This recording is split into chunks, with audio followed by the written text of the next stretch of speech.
এভাবে কতটা গেছি জানি না, হঠাৎ খেয়াল হলো আমাকে প্যাডলিং করতে প্রচণ্ড শক্তি দিতে হচ্ছে। রীতিমতো ঘেমে গেছি আমি। আমার স্বাস্থ্য এখন যতটা ফিট দেখছিস, তখন আরও ফিট ছিল। নিয়মিত ফুটবল খেলতাম, ছোটাছুটি করার অভ্যেস ছিল, তাই যতই পথই সাইকেলিং করি না কেন এরকম কষ্ট হওয়ার কথা নয়।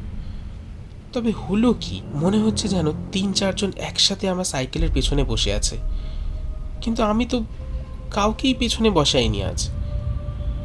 কেমন যেন একটা অস্বস্তি হতে শুরু করলো। আমি পিকলুকে কথাটা বলতেই ওর চোখ মুখ কেমন যেন ফ্যাকাশে হয়ে গেল। ও শুধু বলল, ভাই যত তাড়াতাড়ি সম্ভব পা চালা, কোনো দিকে তাকাস না। আমি মিথ্যে বলবো না, তবে একটা অজানা ভয় আমাকেও পেয়ে বসলো। গা হাত পা কেমন একটা নিস্তেজ হয়ে যাচ্ছিল।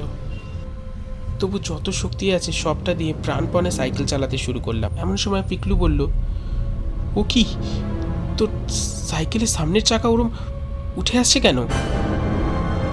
আমি ওকে কিভাবে তখন বোঝাই, আমার যেন মনে হচ্ছে কেউ আমার সাইকেলটাকে পেছন ধরে টেনে ধরে রাখতে চাইছে। এমন সময় এক ঝলক আলো এসে পড়লো আমাদের মুখে। সামনের রাস্তায় একটা গাড়ির হেডলাইটের আলো। আমরা প্রায় পৌঁছেই গিয়েছি মেন রোডে। একসাথে সে অসম ভার আমার সাইকেলের ক্যারিয়ার থেকে যেন হঠাৎ চলে গেল। খুব জোরে চালাচ্ছিলাম, তাই সাইকেলটা লাফিয়ে উঠল। কোনো রকমে পাকা রাস্তায় উঠে তীর বেগে বাড়ি ফিরলাম। বাড়ি এসে যা দেখলাম তা আজও তোকে দেখাতে পারবো আমার বাড়িতে গেলে। আমার সাইকেলের ক্যারিয়ারের ওপর দুদিকে লোহার রড দুটো কারোর দু হাতের বুড়ো আঙুলের চাপে গর্তের মতো ঢুকে গেছে।